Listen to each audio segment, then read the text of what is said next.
जी देखिए, हम बैठे हैं एक चोटी पर जहाँ पे हमें फील हो रहा है कि ऑक्सीजन की कमी कितनी है। और आप सोचिए कि एक सैनिक जब इस पहाड़ी पे चढ़ता है तो वो अपने साजो सामान के साथ चढ़ता है, उसका जितना भी लड़ने की क्षमता उसकी राइफल के साथ चढ़ता है। तो आज़ादी मिलना जितना मुश्किल है, आज़ादी को बनाए रखना उससे भी अधिक मुश्किल है। और वर्णन आपने जो बात कही है लेफ्टिनेंट जनरल साहब, ये जो बात वर्णन कह रही हैं कि साजो सामान के साथ चढ़ता है। अब आप जरा मुझे देखिए, आपके पास सारा तजुर्बा है, ये जो चढ़ाई है जहां हमारे जवान टिके हुए हैं, कितनी मुश्किल है, साजो सामान, फायर पावर, और चीन कह रहा है कि आपको जाना पड़ेगा, अक्टूबर ठंड है, आप नहीं टिक पाएंगे, चीन ये कह रहा है।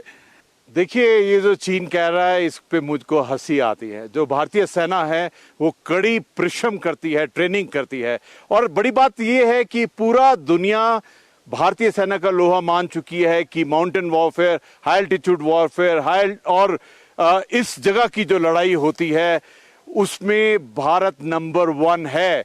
और मैं तो ये कहूँगा कि चीन ऐसा सोचना कि विंटर्स में, और बड़ी बात ये है, देखिए 1984 से सियाचिन में डटे हुए हैं और इस पहाड़ी पर भी डटे हुए हैं। चाइना ये भूल गया है कि इतने सालों से हम सियाचिन पर पूरी क्षमता के साथ डटे हुए हैं और वहां पे भी लड़ने की क्षमता रखते हैं। हमने ले लिया मुखबरी पे, देखिए हम आ गए, हेलमेट टॉप, ब्लैक टॉप।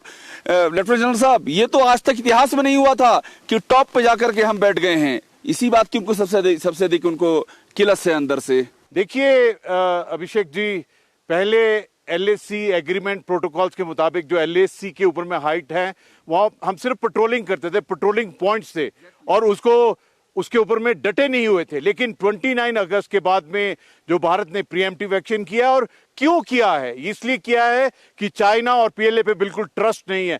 3 बार ट्रस्ट तोड़ा है। एक चीज बताना चाहता हूं, देखिए ये जो J-20 है, वैसे तो कहने को चाइना बोलता है कि ये जनरेशन 5 का एयरक्राफ्ट है, लेकिन एक्चुअल में जब आप कॉपी पेस्ट करते हैं, रिवर्स इंजीनियरिंग करते हैं और कम्बैट का एक्सपीरियंस नहीं है तो ये बिल्कुल सर, इन्होंने J-20, F-22 Raptor and F-35 US का जहाज है, उसकी एक रेप्लिका करने की एक नाकाम कोशिश की है। और जो इसको 5th जनरेशन जहाज बोलते हैं, मैं पूछती हूँ कि आज तक कब उसकी स्टेल्थ टेक्नोलॉजी को इन्होंने प्रूव किया है। ये सारा एक डिसेप्शन टेक्नोलॉजी है, ये एक साइकोलॉजिकल ऑपरेशन है इंडियन एयरफोर्स के ऊपर। अड़ी सोमवार से शुक्रवार शाम 6 बजे सिर्फ TV9 भारतवर्ष पर।